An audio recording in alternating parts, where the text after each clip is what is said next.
Hello, everybody, and welcome back to another episode of First and Goal. I am your host, as always, First and Goal. Do me a favor if you haven't already.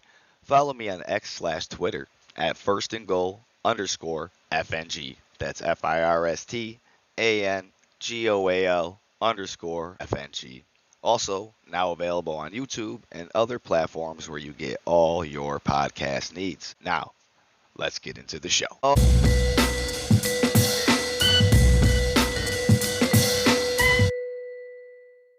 All right, Panther Nation, my fellow Panther fans, we have ended the season with a dub, a victory Monday, victory week, victory month, whatever you want to have it, whatever you want to call it, ladies and gentlemen. But we have ended the season on a high note and capped the Falcons' hopes for playoffs, swinging momentum and expectations for next season. And ladies and gentlemen, boys and girls of all ages, let me explain to you how exciting this episode is going to be, dubbing it the Offseason Kickoff Show. And in today's episode, we're going to break it down with a quick recap versus Atlanta. We're going to talk about the retention of Coach Evero. Just kidding, Evero. And then my top three draft prospects and a little overlook or outlook on the upcoming offseason. So before we get into that, I just want to, thank everybody for tuning in as always, and just how excited I am for this offseason kickoff show. First show of the new year. Again, I'm going to be a little late working and all that, but you can definitely count on your boy to still keep it going. I might not be doing one every week, but I'm going to do them when I can. That is for sure. Just kidding. But yes, Panther Nation, Panther fans, very excited, super happy. Can't believe we just blow the doors off Atlanta. What a win. Let's get into it. Quick recap versus Atlanta. So in the Panthers, 44-38 victory. Yes, ladies and gentlemen, you heard me right. The Carolina Panthers scored 44 points in a football game. Wow. But 44-38 victory over the Atlanta Falcons. Bryce Young had a very, very impressive performance. And this is the main reason why I really want to overcap this, is because of Bryce Young's performance. So how good was Bryce Young? Well, Bryce Young had a standout game, throwing for multiple touchdowns, showcasing his playmaking ability. How good was he? Well, ladies and gentlemen, he had 25 completions on 34 attempts for 251 yards and 3 touchdowns, which was a career game for him. Career game. Also had 5 carries for 24 yards and 2 rushing touchdowns. He had a total of 5 touchdowns in that game with 0. You heard me right, 0 interceptions. Wow. Absolutely wow. This is exactly what and why we drafted Bryce Young. Super excited for that. And yes, you know me, have been very critical of Bryce Young, because this is what, maybe not on this degree, but this is kind of the performance that I was looking for to see from him, to really say, oh, well, we've seen flashes. Well, this is an amazing flash. This is beyond what anybody really could. 5 touchdowns is crazy. I would never sit here and be like, oh, well, this guy's got to throw 5 touchdowns. No, absolutely not. And you don't have to throw 5 touchdowns every game. You don't have to have 5 touchdowns every game. Nothing like that. Just a competent looking, great game on a consistent level was really all I was looking for. And we really got to see that, honestly, since the return of Bryce Young. And this last game really just kind of stamps and finalizes exactly why we took him first round. And I'll humbly eat crow for being critical. I absolutely love that. And, I acknowledge that and excited to see that, to be honest. I'll take all the shade for that, but at the same time, I'm humble enough to know that, hey, I'm not going to get it always right all the time, but I'll say it again, it did take a little bit. My thing is if we're grabbing a guy that high, we're trading away the farm, we're giving the keys to the city to move up to get a guy, I want to see results a little sooner. That's all. That's just me. Nonetheless, we're starting to get there, And it's very promising because of why. Not only having that type of performance in our last game, but that last game wasn't a meaningless game. Last few seasons, they have been, those week 16s, week 17s. Even if we win it, who cares? You know what I mean? Like, people be like, oh, it's a momentum swing for next season. Nah, not for us. But this one was. This one was because it solidifies why we got Bryce Young. It solidifies that the offense and the team is improving.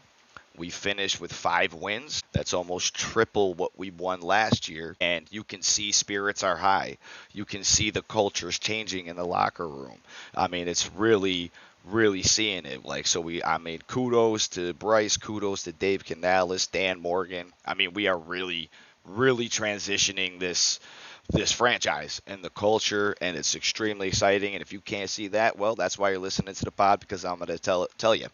And because I can see it, because I've seen the shift from many years. I've been a fan since the, inauguration season, and, have always been one. So seeing that shift change, that culture change is fantastic.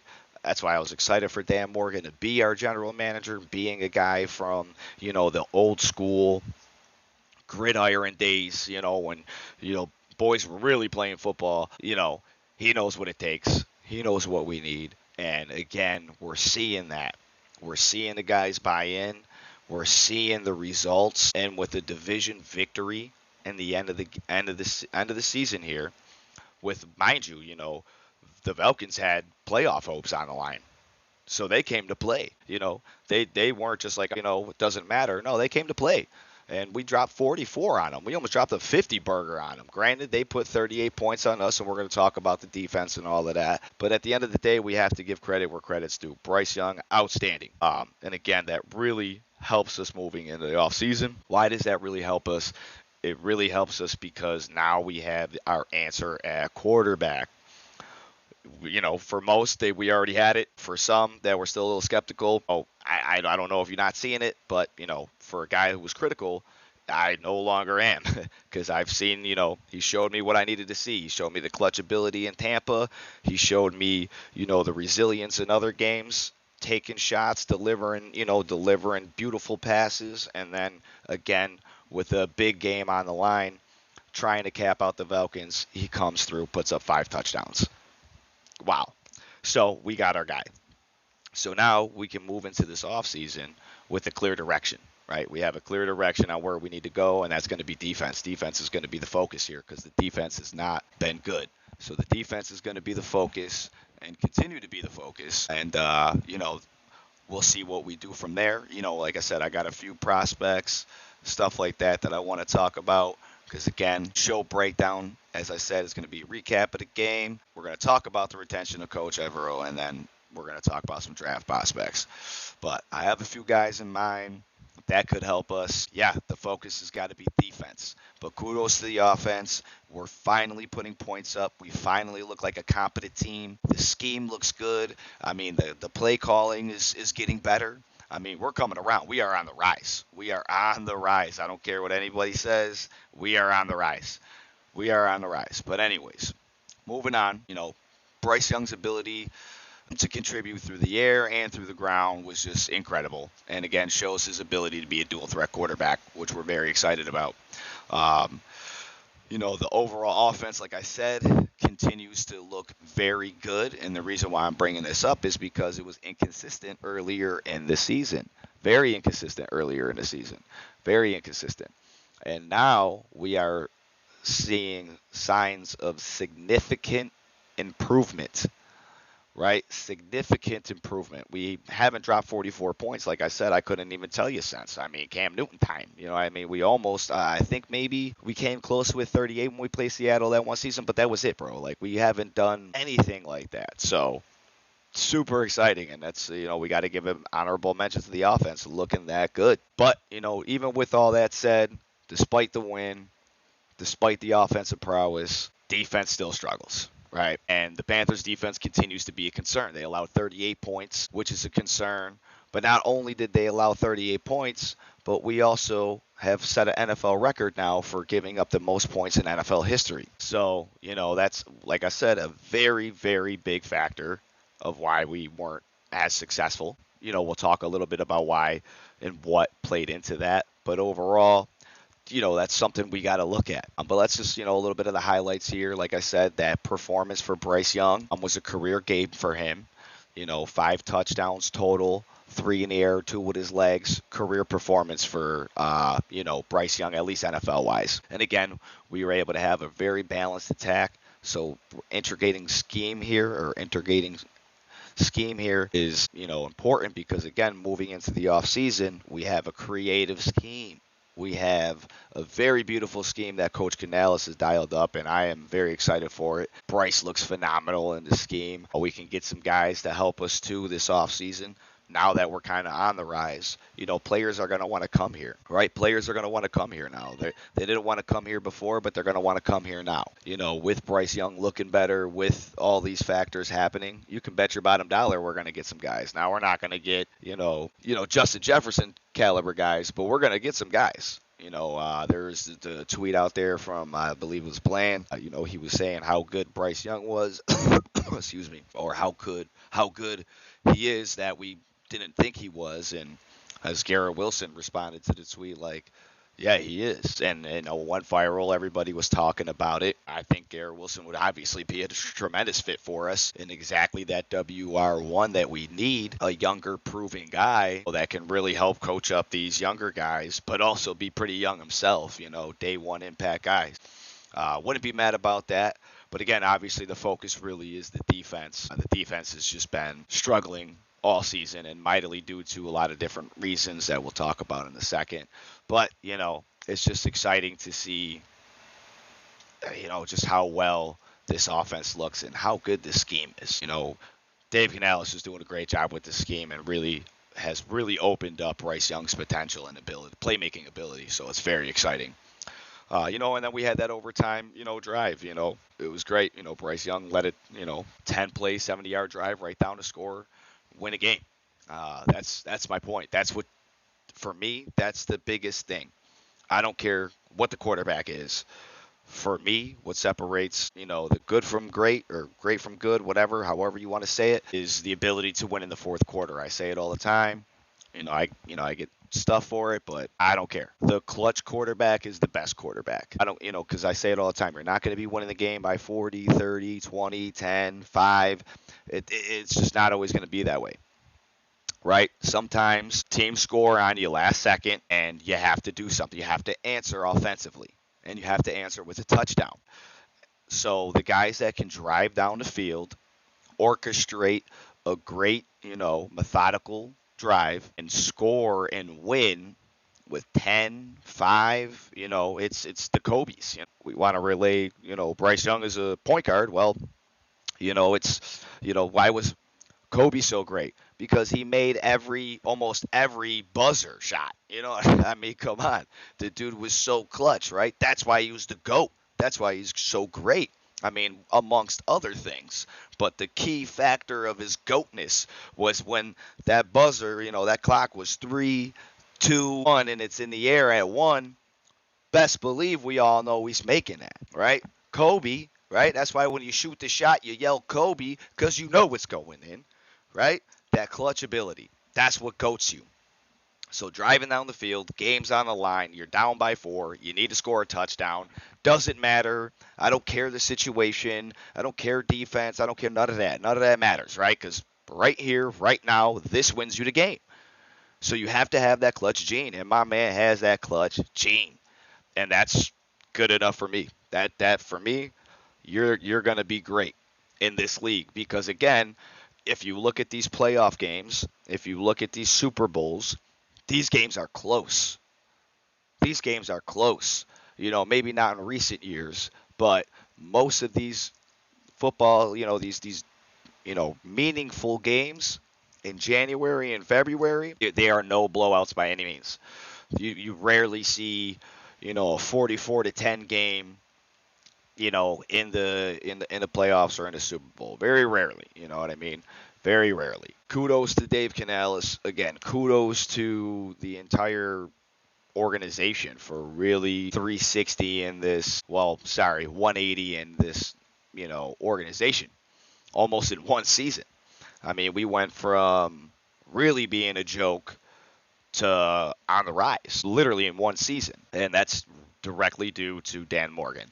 Again, I will not say enough about Dan Morgan. This man has once again brought back the proper culture and love to our organization. And thank you so much for that, Dan Morgan. Really appreciate that. I mean, I watched the guy play, a little bit in college. I was kind of young, but I seen him play a little bit in college, and then obviously in the pros with us, and in the Super Bowl. This is the guy for the job. This is the guy that's going to be able to keep David Tepper at bay.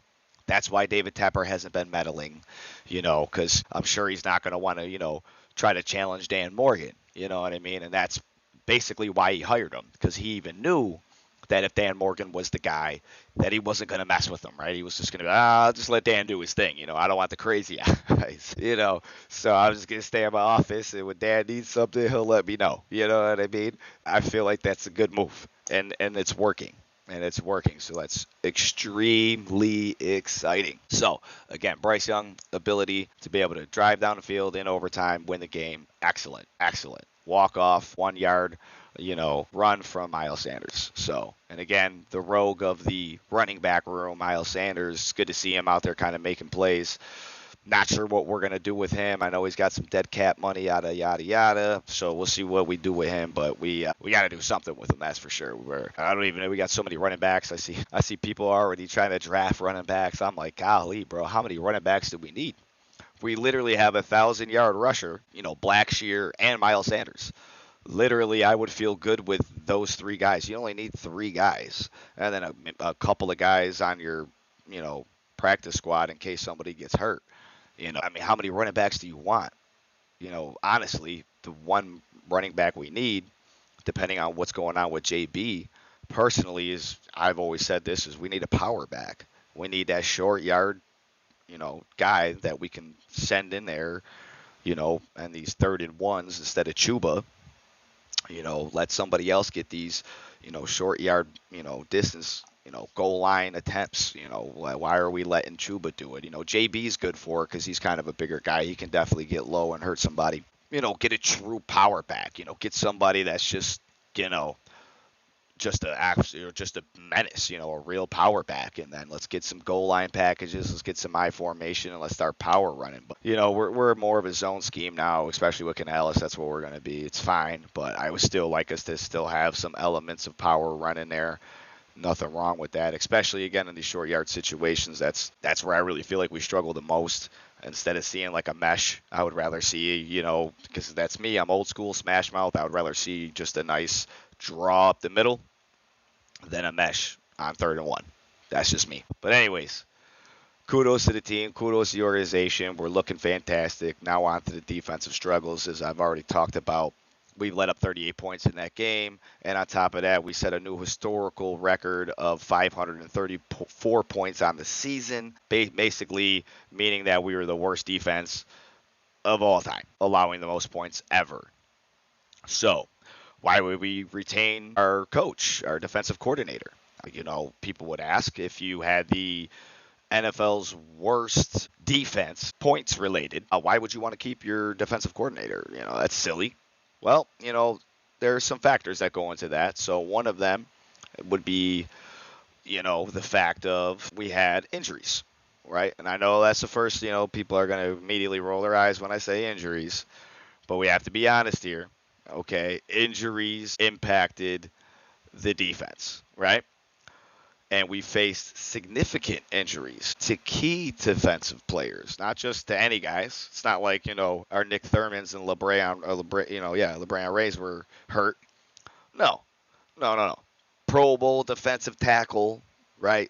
Derek Brown, like I already said, Pro Bowl linebacker Shaq Thompson, right? Cornerback J.C. Horn, he was at the end of the season. But again, we had key contributors hurt. And again, we can't expect guys like Nick Thurman, rookies, to step up for sure. But we can't expect, Trevin Wallace, year one, to be balling like Shaq Thompson. It's not going to happen. It's not going to happen. But yet we're still getting production out of these guys.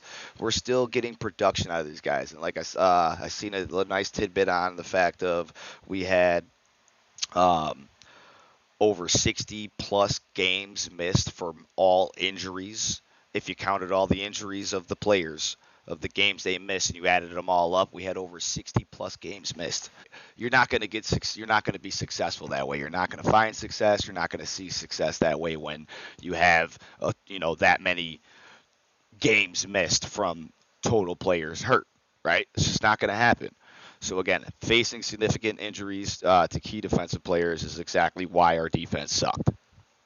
We got to be honest here, right? We got to be honest about it. I would never sit here and expect Nick Thurman to play on a Derek Brown level. So I knew basically after Derek Brown was done, our run defense was already in shambles.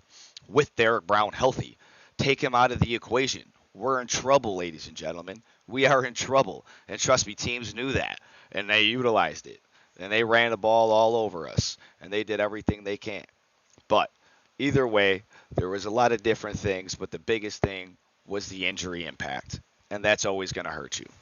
So the reason why, you know, that's going to affect you is again because the talent is drained. Too many key defensive players, which is going to strain your defensive capabilities. So you're going to have missed calls, you're going to have miscommunication, you're going to have guys, not in their spots or over pursuing and doing stuff like that. And this is the result you're going to get. But again, at the end of the day, Coach Evero is going to be a very highly seeked coach. He's going to be a head coach somewhere. After this season, more than likely. So it just makes sense. Keep this guy, right? Why are we keeping this guy? Really because, Coach Canales really, likes Evero. And not only that, he, in his press conference, emphasized the importance of, having consistency and developing the players that they brought in. He believes in Evero's defensive scheme and is committed to working with him and improving the defense. And I agree to that, right? That's the biggest flaw. I talked about it a little bit before, is essentially just having the consistency, right? We're turning over coaches too much. We're turning over too many times, with the front office. Doing that is never going to win you anything. Trust me, you are never going to win anything. You're going to be a losing organization. Even with a business, a revolving door, you're never going to be able to get a handle on operations. You're always going to be negative. You're always going to be in the red because you don't have any consistency. You don't have any, consistent. That's why, consistency is the best policy. I know it's honesty, but we're going to switch it up a little bit. But nonetheless, so having that consistency is going to be key, not only for the defensive players and the development of the players that we brought in, right, but also for the offense as well. Now that we're keeping our coach, we're not getting rid of our coach. Probably not going to get rid of the offensive coordinator. Maybe. I don't know. We'll clean up some things. We did get rid of like our training staff, thank God, because all these injuries, dude, what's going on here? Like, definitely get rid of the those guys. Whoever our strength and conditioning coach is, see ya, buddy. Whoever that entire operation needs to be pulled out and redone and reassessed 100% because we've had way too many injuries. So, with that being said, we made those moves already. We did get rid of some of those guys. So we're already on our way. We're already addressing those right now. So some of the challenges ahead for the defense, as we know, for retaining Coach Evero, is going to be the fact that we've allowed an NFL record of 534 points and gave up over 400 total yards per game. Yeah, not looking too good. But again, when your talent's drained, you lose defensive players, it's going to strain defensive capabilities. Right? It's going to happen. But nonetheless, despite those challenges, we are still going to keep Evero, betting on the consistency and believing with a healthier roster and some adjustments will improve the defense. So Coach Canales did talk about some adjustments to the defensive scheme. So we really could see a little bit more of a 4-3 implemented into the scheme. So we could see some more four-man fronts, which would be really nice.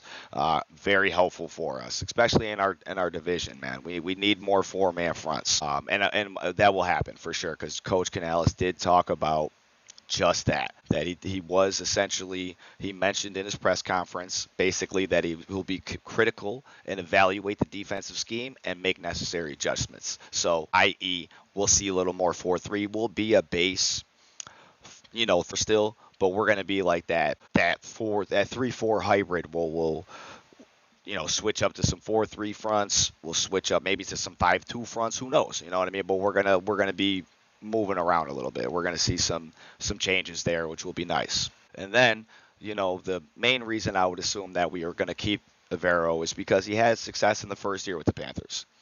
Right, he had success in 2023, where we only allowed 293 total yards per game, which we were a top 5 defense in that category. Top 5 defense. So, again, that's not like the best category to be top 5 in or top 10 in, whatever, but it's something, all right? We had something to build off of there. And again, we had to obviously desecrate the defense to get the offense better. We did that. I believe that we'll do the same this offseason moving forward. And, whether it's free agency or draft, that's where we're going to answer a lot of these needs. But moving on to the draft, to be honest, that's exactly where I see us being able to help our defense, especially our defensive line. And I have a few prospects in mind already. This is my favorite aspect of all of this, the podcasting and everything, not just reporting on the Panthers, but draft analysis. So I've already, if you know me and you follow me, you already know the first guy I'm going to talk about. And my first draft spot prospect, number one guy that I'm banging on the door for us to get, is going to be Jack Sawyer, edge rusher, Ohio State. Now, why Jack Sawyer? Jack Sawyer currently is like a second-round guy. Me personally, I believe after the combine, he is going to skyrocket to a top 15 pick, which is good for us because, in my opinion, I feel like we should trade back from 8th to the mid-round, 13th, 15th, somewhere around there, gaining an additional second, maybe third-round pick for that, and really giving us the ability to try to repair this defense because the defense needs a lot of help. Not just the line, we need safeties, we need more linebackers. We are in trouble across the board. So that's just one of my little tidbits on that. But back to Jack Sawyer. Again, like I said, he is more of a second round, but I guarantee you after the combine, he's going to shoot up to the top 15s. So the reason why I say Jack Sawyer is because he has his ability to set the edge and maintain gap discipline, right? Combined with his explosive first step, makes him a disruptive force in the backfield. Okay, our biggest problem this year has not been able to maintain good gap discipline and or able to set the edge on run plays. This guy is an immediate impact player day one for that need. Not only that, the dude's an animal. Okay, like I said, his ability to set the edge and maintain good gap discipline combined with his explosive first step makes him disruptive force in the backfield. And that's exactly what we need, right? We struggled all year with pass rush. Now, granted, Jack is not the greatest nor the best pass rusher in this draft, but for me, he is the all-around guy. He gives me like Joey Bosa vibes. You know what I mean? Like that's my comp for him, to be honest, is Joey Bosa. And who wouldn't want Joey Bosa on the team? I'm just saying. So again, Sawyer has a relentless pursuit and a variety of pass rush moves. He has a very good bull rush, and all these things will translate to the next level. Like, he's got the size, he's got the speed, the dude's a dog. Exactly what we're looking for. Now, mind you, everybody that I'm going to talk about, they're all dogs, but once again, this guy is solid, right? But as a projected first or second day pick, like I said, Sawyer has all the tools to develop into a dependable starter in the league. His strengths in the run and ability to fit multiple defensive schemes is exactly why I feel like he's the best fit for us, because his versatility, especially in our scheme, we're going to need it. We'll make him a valuable rotational player from day one, obviously with the grow of upside for a more predominant role. Like I said, Jack Sawyer, that's my guy. That's who I'm saying we need to get. I don't care. Right now, like I said, it's still a little early, so the scouts, they're still more on the high, the Abdul Carters and all of that, which is fine. Again, those guys are more polished pass rushers. I need a guy who can stop the run and get after the quarterback, especially in this scheme. And Jack Sawyer fits that bill to the T. To the T. On top of being a dog, he's going to get after it. He's going to bring the juice every game. And the biggest thing is if we get, these edge rushers in the draft, we have him for years to come, so we don't have to worry about it. And that's kind of where I'm looking at it. We might be able to get a couple of guys in free agency, but we don't need older guys there. We need younger talent that we can develop, that have that star potential, right? You know what I mean? That once again can be our franchises, can be our franchise edge rusher. Our franchise with Derek Brown. Derek Brown. You have Jack Sawyer, Derek Brown, and then Ashawn Robinson. Yikes, dude. Yikes. It's gonna be hard to run the ball on us, and that's if we're in that 3-4. We're in a 4-3, throwing another guy that I'm going to talk about here in a second too. Really in trouble. But nonetheless, like I said, he is projected a first or second day pick, but this guy is going to be disgustingly good. Trust me, look up the tape. Again, if you follow me on Twitter, I've made posts about him already. The guy's an animal. Go ahead and look it up. Moving on, second pick out of everybody that I'm really liking the most is going to be Jalen Walker, linebacker edge out of Georgia. The reason why I like him as our second is because he answers kind of both needs for us. We need a linebacker and we need an edge rusher, right? So therefore, if we got two guys in one type deal, beautiful. Especially in this scheme, the 3-4, that's really going to allow him to showcase his abilities. I think it's a perfect, beautiful fit. But anyways, Jalen Walker, linebacker, edge, Georgia. Versatile to play both inside and outside linebacker positions. So right there, that's huge, especially again with this Vero scheme. He loves flexibility. He has strong tackling technique, which we know we need that, right? Consistently wrapping up and finishing plays with authority. You got me sold right there. Biggest problem we've had on top of not being able to stop the run is tackling, right? We ain't consistent with the tackling, which is definitely a coaching thing. But bringing in a guy that's just a sure shot tackler definitely helps. So having him is huge. Bringing in a strong tackler, absolutely huge. He has an impressive football IQ. His father was a college football coach. I'm not sure where, but, he has that influence in his life, growing up, ball all the time. The guy's he's a ball player. And he's got great coverage skills, and that's my big thing with linebackers is being able to have some coverage. I was kind of hoping Shaq Thompson would have been better at coverage because he played safety in college. But he's not the greatest in coverage, which is weird. But that's why they moved him to linebacker anyways. But nonetheless, he's got solid coverage skills. He can drop back and disrupt passing lanes.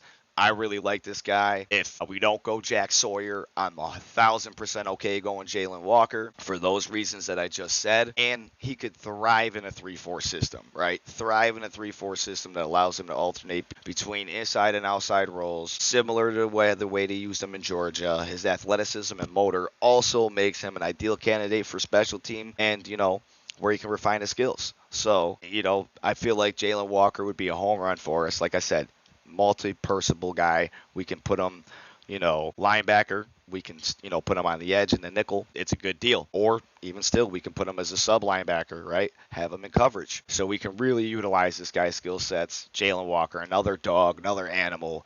Super excited about if we draft him. And then finally, my top three guy. It's going to be Walter Nolan, defensive tackle, Ole Miss. Okay, the reason why I like this guy the most out of the other defensive tackles is I know that Mason Graham ain't going to be there, and we should trade back. We shouldn't really trade up. We need to get as many assets as we can and really help this defense the best way we can. Walter Nolan, again, these guys that I'm looking for are guys that are going to be good against what? The run.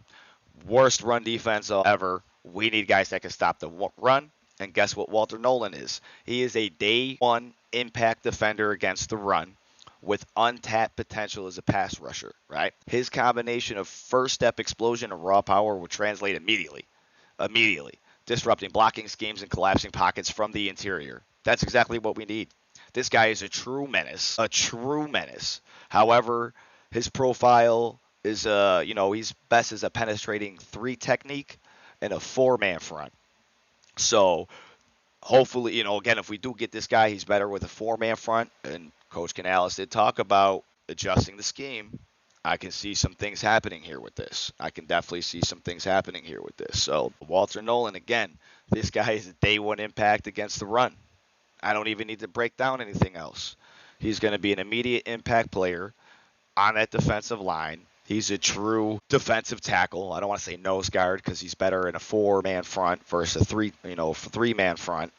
So, you know, and the reason why is because he's better on stunts and twists to create more favorable one-on-one matchups because that's where he really is more disruptive. But he can take on double teams. He's going to require double teams to stop him, which will allow our other defensive line to get after the quarterback or disrupt the play. And those would be essentially my top three guys, my top three draft prospects for the Carolina Panthers: Jack Sawyer, Jalen Walker, Walter Nolan. So if you're listening, Panthers, get one of those three guys, preferably Jack Sawyer. It makes the most sense. You can trade back, like I said, 15th, get an extra second, get an extra third, somewhere around there, and really make something happen.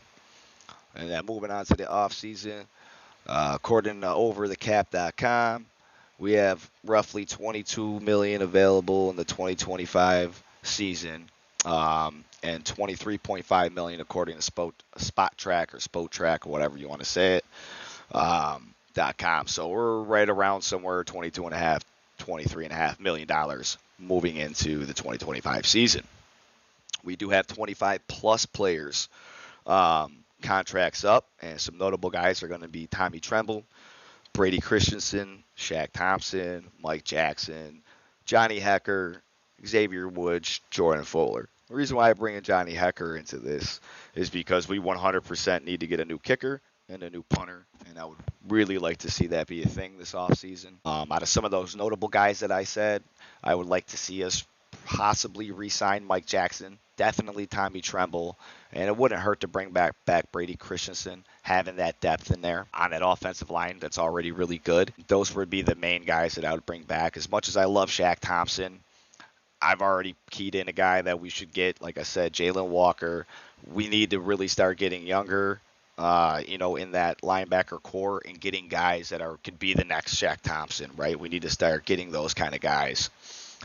Our next starter. We can answer that too in the free agency as well. Looking at the free agency, the defensive tackle, edge rusher, not really looking the greatest. A couple of guys would be available, but they're going to want a bag. So my personal opinion of the best way for us, the best course of action moving to the 2025 season is going to be drafting defense, answering our offensive needs in the free agency, right? There's going to be a couple of wide receivers out there. Again, we don't need to get somebody with a crazy bag in the free agency. You know what I mean? We can get a decent, proven wide receiver, like I said, in the 26 to 28 range of age. And, that's going to be on a friendly contract for us. Kind of maybe a one-year prove-it deal if it's a better guy, and then bring him back the next season on a bigger deal type thing, whatever that is. But we can answer, that WR1 in the free agency, even if it's more of a WR2 guy. Good chance Adam Thielen doesn't come back, but if he does, that's fine. We got a good mentor guy that can go out there on a few plays for us and make some stuff happen. But we definitely need to answer that wide receiver role, and I would like to see it happen in the free agency. With a few other things, we can get some different safeties in the free agency. I don't think we need to draft there. I think we need to draft a guy that's going to make an impact on our defensive line, somebody for years to come, whether, like I said, that's Walter Nolan, whether that's Jack Sawyer, whether that's, Abdul Carter, whoever it is that we get. We need a guy that can be on that line and be disruptive for years to come. That's 100%. And you're not going to get that in the free agency. You have to draft those guys. But there will be some guys that we can get in the free agency, and I would like us to see us get them. It's too early to really depict who exactly will be a free agent, so I don't want to sit here and be like, oh, well, we can get this guy, we can get that guy, because they might get signed, beforehand. And, so I don't want to make any assumptions. I'll wait till the actual free agent list is out and guys aren't signed. So basically when guys are done, when off season starts for real and the re-signing phase is over, I will drop my next podcast of all the off-season moves that I would like us to see make, so on and so forth, and all that good stuff. That's 100%. I'll definitely be doing that. So that will be another off-season episode. That's basically how we're going to be doing it from here on out. I'll be doing some draft episodes, here and there on a few prospects that I like. I'll do like, I don't know, maybe like 3 or 4 guys, do a little show on each guy, a little segments on each one. But, until the regular season starts again, this is going to be a wrap for this episode. Thank you for tuning in to First and Goal. Don't forget to follow me on X/Twitter and check out your YouTube channel for more updates. All right, so I will see you next time, Panther Nation. As always, God bless, stay warm, and keep pounding. First and Goal out.